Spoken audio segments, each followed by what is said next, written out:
lahan swasta ataupun lahan dari pemerintah kolonial. Kemudian pemerintah Belanda memang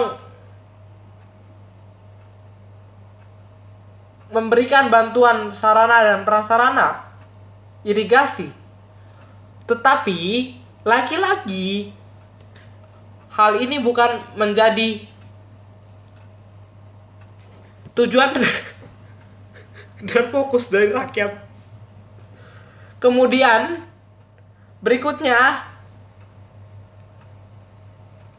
akhirnya penyimpangan tersebut mengakibatkan kesenjangan ekonomi yang antara rakyat biasa dan rakyat yang swasta ataupun pemerintah.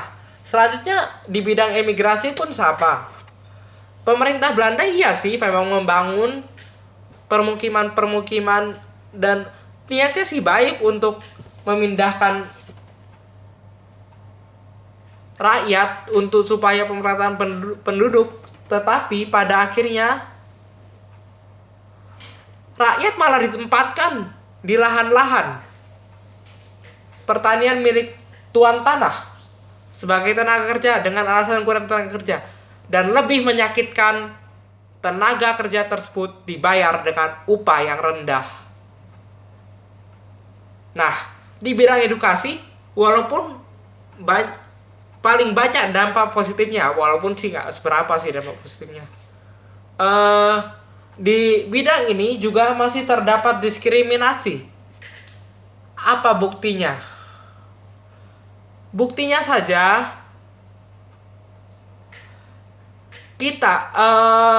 kita mengetahui bahwa yang diperbolehkan bersekolah hanyalah pejabat-pejabat pemerintah Belanda dan orang-orang yang mampu. Tapi orang-orang tidak mampu tidak diperbolehkan sekolah. Kemudian ini saya bicara juga dari hasil survei pemerintah kolonial sendiri yang menyatakan bahwa 6,44% kalangan masyarakat lokal Bumi Putra yang baru bisa membaca. Itu kan aneh sebenarnya. Nah, selanjutnya kita akan bahas dampak-dampak politik etis terhadap kemerdekaan Indonesia.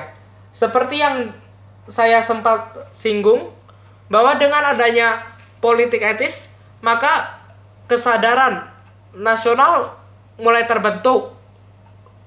Politik etis juga sebagai awal, terutama di bidang edukasi ya. Politik etis juga sebagai awal, sebagai langkah awal untuk merintis kemerdekaan. Kemudian program politik etis juga menjadi langkah atau awal atau jalan bagi berdirinya organisasi kebangkitan nasional seperti Budi Utomo yang didirikan oleh Wahidin Sudirohusodo dan kawan-kawan, dan Indonesia Party yang didirikan oleh 3 serangkai. Kemudian kita bahas satu persatu Budi Utomo terlebih dahulu. Nah, Budi Utomo ini didirikan pada tanggal 20 Mei tahun 1908. Dan tanggal berdirinya masih kita peringati sampai saat ini, sampai detik ini, sebagai Hari Kebangkitan Nasional. Kemudian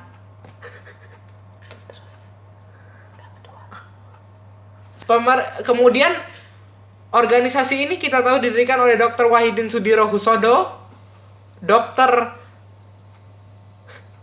Abdul Qadir Ghani, Dr. Abdul Muiz, dan Dr. Sutomo, di mana Dr. Sutomo sebagai pemimpin dan Dr. Wahidin sebagai pendiri. Selanjutnya kita akan membahas tentang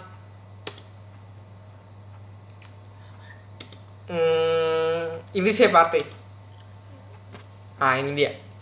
Didirikan oleh 3 serangkai, yaitu Ki Hajar Dewantoro, E. Dewes Dekker, dan Dr. Cipto Mangunkusumo. Organisasi ini bersifat politik, ya jelas politik. Dengan semangat nasionalis.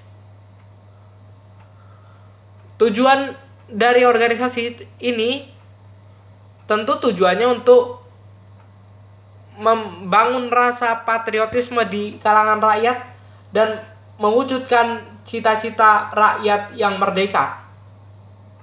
Sekarang kita masuk ke materi yang terakhir, yaitu materi tokoh-tokoh politik etis. Yang pertama ada Konrad Theodor van de Venter.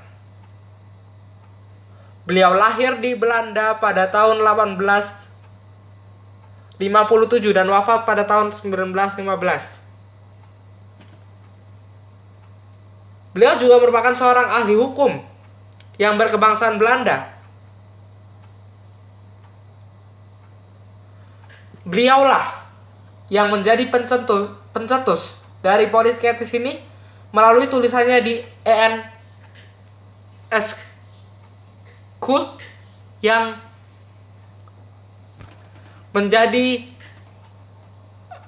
menuntut pemerintah Belanda untuk membalas atau membayar hutang-hutang kehormatan dengan sebuah gagasan yang disebut politik etis. Itulah di awal sudah saya singgung mengapa akhirnya politik etis juga kita sebut sebagai Trias van de Venter. Yang mengagumkan lagi, beliau dan istri mendirikan sekolah Kartini dan mengelolanya sendiri. Setelah beliau wafat pada 1915, istrinya pun mengurus sendiri sebagai pengurus dari yayasan itu. Itulah yang mengagumkan dan perhatian dari Van de Venter di kalangan Bumi Putra. Selanjutnya tokoh yang kedua adalah William Karel Baron van Dedem. Beliau adalah seorang politikus yang senior yang lahir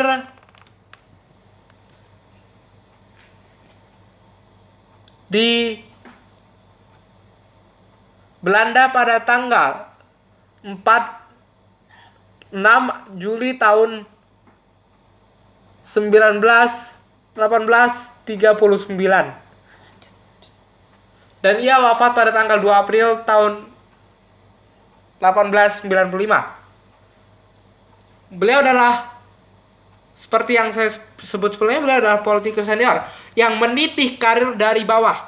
Beliau pernah menjadi anggota DPRD Kota Krom, pernah menjadi DPRD Belanda Utara, pernah menjadi DPR Umum, kemudian pernah menjadi DPR Umum Amerika Serikat, kemudian pernah menjadi Dewan Perwakilan negara-negara jenderal Amerika, dan pernah juga menjadi menteri koloni pada 1891 sampai 1894. Kemudian ia merupakan sosok politikus yang mempunyai sifat liberal. Perhatiannya kepada masyarakat Bumi Putra ditunjukkan pada kritiknya kepada pemerintah Belanda untuk memisahkan keuangan pemerintah kolonial dari keuangan pemerintah Indo. Selanjutnya kita membahas tentang tokoh yang tidak asing lagi di tengah kita, yaitu E. Doesdeker atau Ernest Francis Eugene Doesdeker. Beliau lahir di Pasuruan, Hindia Belanda pada 8 Oktober 1897 dan setelah kelahirannya beliau bermigrasi atau pindah tempat tinggal di kota Bandung. Ia juga merupakan seorang wartawan, penulis, politikus. sekaligus aktivis yang sangat kritis. Ia berkewarganegaraan di Indonesia, tetapi beliau mempunyai keturunan Belanda. Seperti yang kita ketahui, beliau merupakan pendiri Indische Partij bersama dua rekannya, dengan dia 3, yaitu Dr. Cipto dan Ki Hajar Dewantoro. The Westdekker inilah yang dikenal paling mampu untuk mengubah persepsi masyarakat Belanda terhadap masyarakat pribumi melalui tulisannya Havelaar, yang ditulisnya menggunakan nama samaran Martha Tully.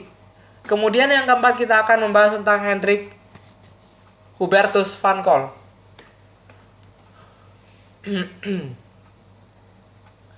Nah,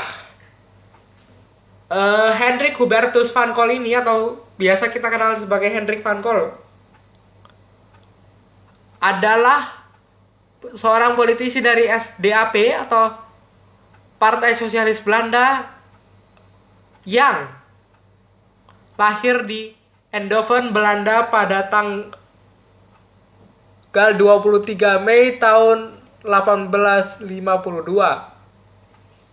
dan wafatnya di Belgia pada 20 Agustus 1925. Ia wafat bukan karena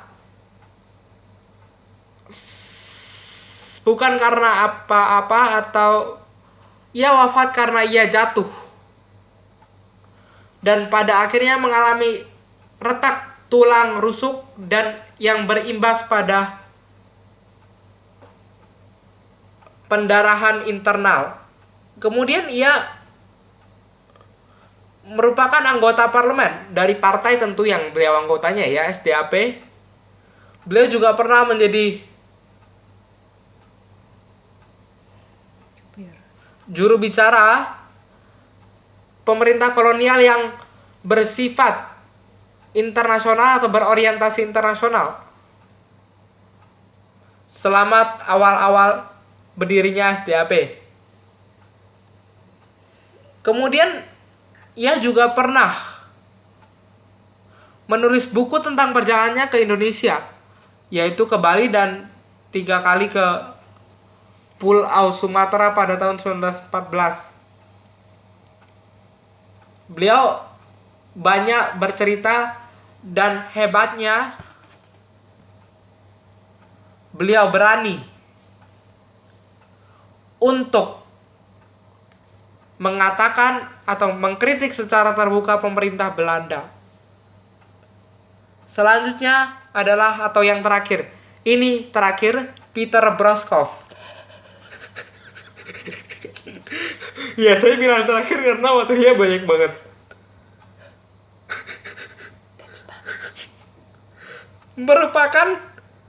Peter Broskov ini merupakan jurnalis dari The Locomotive.